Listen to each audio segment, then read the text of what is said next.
उत्तराखंड के देहरादून के सहस्त्रधारा में बादल फटने से लोगों में डर का माहौल है और इस घटना में कई होटल्स तबाह हुए हैं। इसके साथ ही लोगों के घरों में भी मलबा घुस गया है। सहस्त्रधारा से 5 से 6 किलोमीटर आगे कालीघाट के एक गांव में लोग अपने घरों को छोड़कर सुरक्षित स्थानों पर जाने के लिए मजबूर हैं और इसके साथ ही भारी बारिश के चलते नदियां भी अपना रौद्र रूप दिखा रही हैं।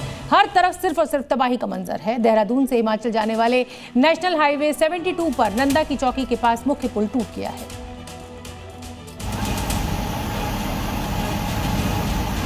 देहरादून में देर रात अचानक तबाही का मंजर छा गया। सहस्त्रधारा इलाके में बादल फटने के बाद पानी और मलबे ने ऐसा कहर बरपाया कि होटल, दुकानें और सड़कें सब कुछ बहाव की चपेट में आ गई। उसका इम्पैक्ट कितना ज्यादा रहा है ये आप देखिए। एक होटल है देव हिल्स होटल, पूरी तरीके से जो बिल्डिंग है वो कोलैप्स कर गई है, पूरी तरीके से बिल्डिंग टूट चुकी है।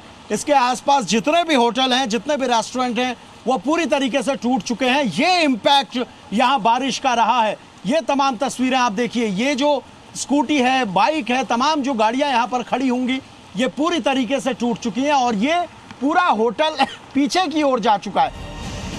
तबाही के चलते सहस्त्रधारा नदी में बाढ़ आ गई, जिससे मुख्य बाजार के आसपास भारी मात्रा में मलबा और कीचड़ भर गया। आसपास के होटल्स में पानी और मलबे का जमाव हो गया। बादल फटने के बाद खतरे से बचने के लिए लोग रात को सड़कों पर आ गए। घटना की जानकारी मिलने के बाद जिला प्रशासन और डीएम ने पहुंचकर मोर्चा संभाला। मौके पर राहत बचाव कार्य भी शुरू कर दिया गया है। एसडीआरएफ, एनडीआरएफ की टीम जेसीबी की मदद से रेस्क्यू ऑपरेशन में लगी है। प्रभावित स्थानों पर फंसे लोगों को सुरक्षित स्थानों पर पहुंचाया जा रहा है।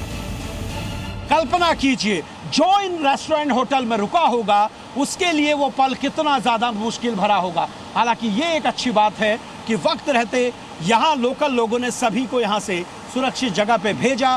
प्रशासन का एक अलर्ट था, प्रशासन की टीमें थी, उसकी वजह से जनहानि की दिक्कतें नहीं है। देहरादून में बादल फटने से भारी तबाही हुई। रिजॉर्ट, होटल और दुकानों को भारी नुकसान पहुंचा। 2 लोग लापता हैं और करीब 100 लोगों का रेस्क्यू किया गया। कालीघाट में बादल फटा, जिससे इलाके में भारी नुकसान हुआ। बादल नदी पर बना बेले ब्रिज बहने के साथ 3 से 4 रिजॉर्ट, होटल और दुकानों को नुकसान हुआ। ये एक बड़ा एरियल व्यू एक ऊंचाई से आपको दिखाता हूं। ये नदी ऊपर की ओर से आ रही है और ये देखिए पूरा बड़ा इम्पैक्ट किस तरह का हुआ है। कितना इसके आसपास जो भी रेस्टोरेंट, ढाबे आए वो पूरी तरीके से तोड़ दिए। एनडीआरएफ और एसडीआरएफ के साथ प्रशासन की टीम राहत और बचाव कार्य में जुटी है। पीएम मोदी और गृहमंत्री अमित शाह ने सीएम पुष्कर धामी से फोन पर हालात के बारे में जानकारी ली और हर संभव मदद का भरोसा दिया। में बड़ा इम्पैक्ट आया। बादल फटने के बाद यहाँ जो पानी आया उसने विकराल रूप दिखाया और सिर्फ नदी के पानी से ही कटाव नहीं हुआ, नदी के पानी से ही नुकसान नहीं हुआ, बल्कि इस पूरे क्षेत्र में जगह जगह भूस्खलन हुआ है। यहाँ पर जो मैं मौजूद हूँ, यहाँ ऊपर की ओर से आप देखिए, ऊपर हरा भरा जंगल है, लेकिन ऊपर से लैंडस्लाइड हुआ, पानी आया और उसकी चपेट में यहाँ पर 3 लोग आए हैं, जिनको लगातार एनडीआरएफ की टीम तलाश कर रही। देहरादून के माल देवता में सौंग नदी का रौद्र रूप, जिसकी वजह से सड़कों के हिस्से बह रहे हैं। अब कालीघाट सहस्त्रधारा में बादल फटा है। ऐसे में सीएम पुष्कर धामी भी जेसीबी में बैठकर केसरवाला माल देवता क्षेत्र में आपदा प्रभावित क्षेत्र का निरीक्षण करने पहुंचे। प्रयास किए जा रहे हैं, बहुत सारे संपर्क मार्ग कट गए हैं। अभी नदियों का जो जल स्तर है वो भी काफ़ी बढ़ा हुआ है।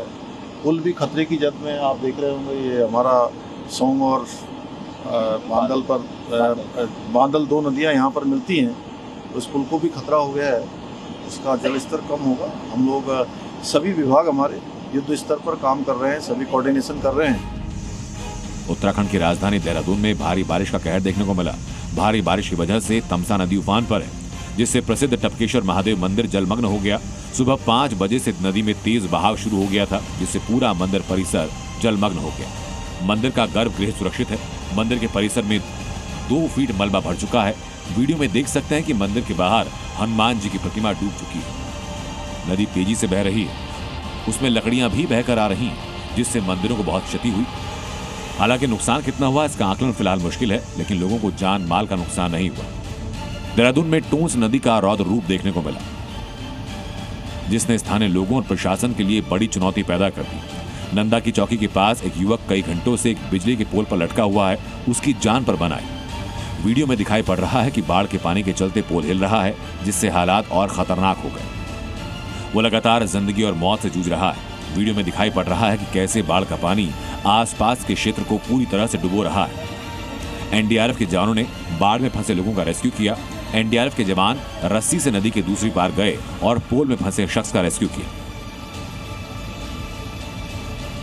ये तस्वीरें देहरादून के विकास नगर की, जहां टोंस नदी उफान पर है। भारी बारिश के बाद अचानक नदी का पानी और तेजी से बहना शुरू हो जाता है। ट्रैक्टर ट्रॉली पानी की धारा में फंस जाती है। ट्रैक्टर ट्रॉली धीरे धीरे नदी के बीच में डूबने लगती है। लोग पानी में तैरने की कोशिश करते हैं, लेकिन बहाव बहुत तेज होता है। ट्रॉली में करीब 10 मजदूर सवार और सभी चिल्ला रहे हैं। नदी के किनारे खड़े कुछ लोग इस घटना को देख रहे हैं। कुछ लोग मदद के लिए आगे बढ़ने की कोशिश भी करते हैं, लेकिन नदी का बहाव बहुत खतरनाक हो चुका है। देखते ही देखते ट्रैक्टर ट्रॉली में सवार सभी लोग नदी में बह जाते हैं। किनारे खड़े लोग सिर्फ चिल्लाते रह जाते हैं। ऋषिकेश से आई तस्वीरें डराने वाली हैं। दावा ये कि सभी गाड़ियां नदी में रेत निकालने उतरी थीं, लेकिन कुछ लोगों को इस बात का अंदाजा नहीं था। तेज लहरें पल भर में सब कुछ डुबा देंगी। आसपास मौजूद लोग चीखते रहे, लेकिन कोई उनको बचा नहीं पाया। हालांकि कुछ देर बाद पुलिस प्रशासन की मदद से उन लोगों को थोड़ी दूर जाकर सुरक्षित निकाल लिया गया। चंद्रभागा नदी का स्तर बढ़ने से 3 लोग भी बीच नदी में फंस गए, जिन्हें एसडीआरएफ की टीम ने कुछ दूर जाकर सुरक्षित बचा लिया। हालांकि कई गाड़ियां अभी तक पानी में फंसी हैं, जिनकी तलाश तेज कर दी गई है। ब्यूरो रिपोर्ट, जी मीडिया। जी न्यूज़।